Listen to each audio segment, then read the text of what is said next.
Bismillahirrahmanirrahim. Alhamdulillahi rabbil alamin. Alhamdulillahilladzi sadaqana wa'dah wa awrasana al-ardha natabawwa'u minal jannati haitsu nasha' fa ni'ma ajrul 'amilin.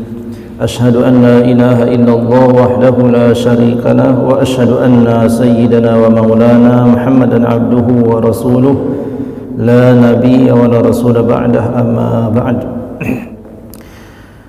Ibu-ibu, bapak-bapak, jamaah salat subuh yang dirahmati Allah Subhanahu wa taala.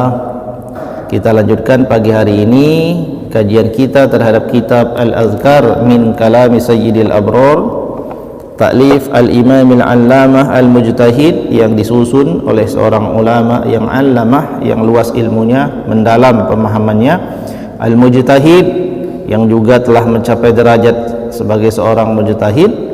Beliau adalah Muhyiddin Abi Zakaria Yahya bin Sharaf An-Nawawi rahimahullahu ta'ala, atau yang lebih masyhur dikenal dengan Imam Nawawi, yang lahir pada tahun 631 Hijriah dan wafat pada tahun 676 Hijriah. Dalam kitab beliau yang sangat terkenal, kitab Al-Azkar An-Nawawiyah. Pagi hari ini kita masuk pada bab baru. Bismillahirrahmanirrahim. Qala al-musannif rahimahullahu ta'ala, nafa'ana Allahu bihi wa bi'ulumihi fid darain amin. Babu amri man zukira indahu an-nabiyyu sallallahu alaihi wasallama bis salati alaihi wa taslimi sallallahu alaihi wasallam. Jadi bab yang akan kita pelajari adalah bab yang berisi perintah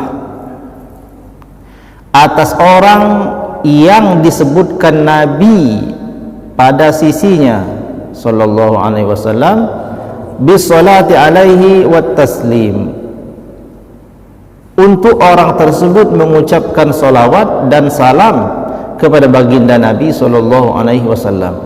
Jadi bab ini berisi tentang perintah bagi siapa saja yang disebutkan nama Nabi dan ia mendengarnya, maka orang tersebut mendapatkan perintah terhadap orang tersebut apa? Untuk orang tersebut mengucapkan salawat dan salam kepada Nabi.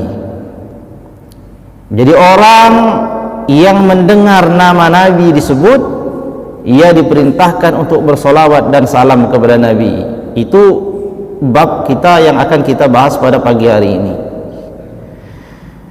Bismillahirrahmanirrahim. Waraina fi kitab Ibnu Sunni, kami riwayatkan di dalam kitab Imam Ibnu Sunni, bi isnadin jayyidin, dengan sanad yang jayyid. An Anasin radhiyallahu anhu qala, dari Anas radhiyallahu anhu beliau berkata, qala Rasulullah sallallahu alaihi wasallam, telah bersabda baginda Nabi sallallahu alaihi wasallam, man zukirtu indahu falyusalli alayya fa innahu man shalla alayya marratan sallallahu azza wa jalla alaihi biha ashran. Nabi sallallahu alaihi wasallam telah bersabda, barang siapa yang disebutkan aku pada dirinya, maknanya barang siapa yang mendengar nama Nabi disebutkan, fal yusalli alayya, maka hendaklah ia, kata Nabi, bersolawat kepadaku. Fa innahu man shalla alayya marratan, maka sesungguhnya barang siapa yang bersolawat kepadaku satu kali, sallallahu azza wa jalla alaihi biha ashron, maka Allah subhanahu wa ta'ala bersolawat kepada orang tersebut sebanyak 10 kali. Jadi ini pelajaran penting. Dimanapun kita mendengarkan nama Nabi, kita mesti menjawabnya dengan sallallahu alaihi wasallam. Baca kitab, qala Rasulullah, jawab sallallahu alaihi wasallam. Orang berkata sallu ala nabi, bersalawatlah kepada Nabi, jawab itu Allahumma salli wa sallim alaihi. Nah, itu salawat kepada Nabi. Wa rawaina fi kitab At-Tirmizi, kami riwayatkan dalam kitab Imam At-Tirmizi, an Ali radhiyallahu anhu qala, daripada Imam Ali radhiyallahu anhu beliau berkata, qala Rasulullah sallallahu alaihi wasallam, telah bersabda baginda Nabi sallallahu alaihi wasallam, al-bakhilu man zukirtu indahu falam yusalli alayya. Qala At-Tirmizi hadisun hasanun sahihun. Ini hadis dari Imam Ali, menantunya Nabi, menantu terbaiknya baginda Nabi SAW, yang diberikan izin oleh Nabi itu untuk menikahi putri tercinta Nabi yang bernama Fatimah Zahra. Jadi di dalam tarikh itu para sahabat Nabi ini bergantian melamar Fatimah, Sayyidatina Fatimah. Datang satu melamar, tidak berkenan, datang satu, sampai akhirnya Ali bin Abi Thalib. Ali bin Abi Thalib karramallahu wajhah diberi julukan dua. Pertama julukannya radhiyallahu anhu, Allah telah ridha kepadanya. Yang kedua, radhiyallahu anhu ini julukan untuk seluruh sahabat Nabi. Seluruh sahabat Nabi diberi julukan radhiyallahu anhu, Allah telah ridha kepadanya semuanya. Tapi ada seorang sahabat yang selain julukannya radhiyallahu anhu, karramallahu wajhahu, Allah memberikan kemuliaan pada wajahnya. Kenapa? Karena memang beliau punya keistimewaan khusus. Para ulama menjelaskan keistimewaan Imam Ali ini, yang pertama, dia tidak pernah sujud kepada wasan, tidak pernah sujud kepada berhala, meskipun pada saat beliau belum masuk agama Islam. Sedangkan sahabat yang lain itu mantan penyembah berhala. Sebelum masuk Islam nyembah berhala dulu, sebagian besar. Setelah Islam masuk, baru kemudian bertauhid, tidak menyembah berhala lagi, menyembah Allah Subhanahu wa taala. Kemudian sebagian juga banyak melihat aurat perempuan. Imam Ali karramallahu wajhah diberi julukan Allah memuliakan, memberi karomah pada wajahnya. Kenapa? Karena pertama, dia tidak pernah sujud kepada berhala meskipun belum datang Islam. Yang kedua, matanya belum pernah melihat aurat. Bahkan dalam satu riwayat dikatakan bahkan auratnya sendiri. Itu makanya dimuliakanlah beliau ini, karramallahu wajhah. Wajarlah beliau ini dipilih oleh baginda Nabi SAW sebagai menantunya. Bahkan dikatakan oleh Rasulullah, ana madinatul ilm, aku, kata Nabi, adalah kotanya ilmu, wa Ali babuha, dan Ali adalah pintunya. Maknanya nggak bisa kita dapat ilmu sempurna sampai kepada baginda Nabi kecuali melalui Ali bin Abi Thalib. Maka kalau kita belajar sana tentang keilmuan, kita belajar kepada guru-guru kita, pasti sampai kepada Imam Ali karramallahu wajhah. Kita belajar kepada guru kita belajar kepada gurunya terus sampai kepada sahabat Ali bin Abi Thalib. Itu maknanya. Karena banyak hadis-hadis Nabi yang penting itu yang tidak diriwayatkan dari jalur sahabat yang lain, tapi kepada jalur Imam Ali bin Abi Thalib. Jadi nggak bisa terdapat ilmu itu kecuali daripada melalui Imam Ali bin Abi Thalib. Sebagian besar daripada ilmu.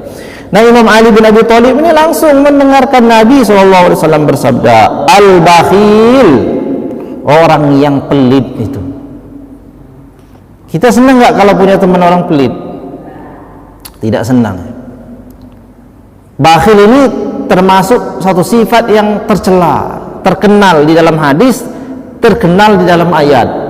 Bakhil, pelit, yang semua orang paham maksudnya. Enggak perlu penafsiran, enggak perlu penjabaran. Kalau disebut bakhil, udah tahu lah orang. Itu artinya apa? Pelit, medit. Nah, kata Nabi, al-bakhilu, orang yang pelit itu adalah man zukirtu indahu, adalah orang yang disebutkan namaku pada sisinya, falam yusalli alayya, lalu ia tidak bersolawat kepadaku. Qala At-Tirmizi, Imam At-Tirmizi berkata, hadisun hasanun sahihun, inilah hadis hasan sahih. Nah, daripada hadis ini lebih jelas lagi, hadirin yang dirahmati Allah Subhanahu wa taala, betapa pentingnya kita ini bersolawat kepada Nabi sallallahu alaihi wasallam ketika nama Nabi disebutkan. Nah, jadi jangan mau jadi orang bakhil, jangan mau jadi orang pelit. Kalau yang bilang pelit saya nggak ngaruh Pak, saya bilang Bapak ini pelit bener, saya ini siapa, nggak ada apa-apanya, biar aja orang bilang pelit.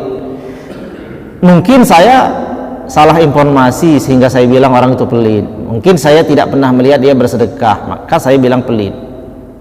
Meskipun saya nggak boleh bilang begitu. Andainya saya yang bilang bapak-bapak ibu-ibu pelit, itu nggak berpengaruh terhadap bapak-bapak ibu-ibu. Tapi kalau yang bilang pelit itu Nabi, kira-kira Nabi ini salah informasi atau tidak? Kira-kira Nabi ini salah ucap atau tidak? Sedangkan Nabi ini telah dijelaskan oleh Allah dalam Al-Quran, wa ma yantiqu anil hawa in huwa illa wahyu yuha.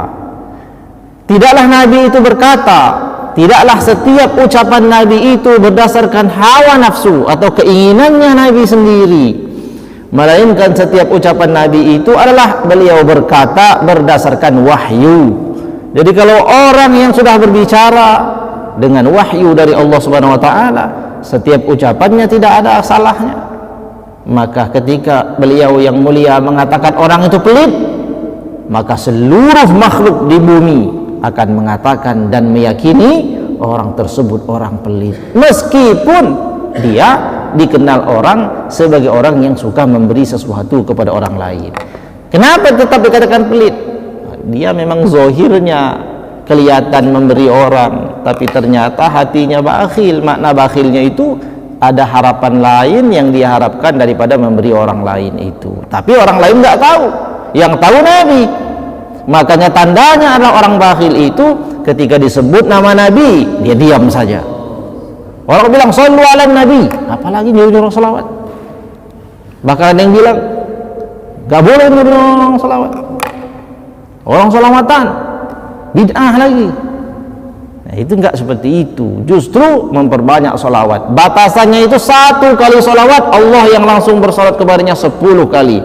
Jadi kalau 2 kali 20 kali, 3 kali 30, 4 kali 40, dan seterusnya. Dalam hadis Nabi itu yang sudah kita bahas kemarin, siapa yang paling dekat kepadaku, kata Nabi, nanti di hari kiamat, siapa di antara mereka yang paling banyak sholawatnya.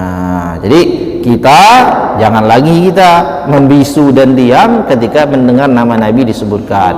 Di mana saja kita dengar ada baca kitab sallallahu alaihi wasallam, kita baca buku di rumah nih, baca buku ketemu qala Nabi, ya kita harus sallallahu alaihi wasallam, meskipun di dalam tulisan itu enggak ada tulisan sallallahu alaihi wasallamnya.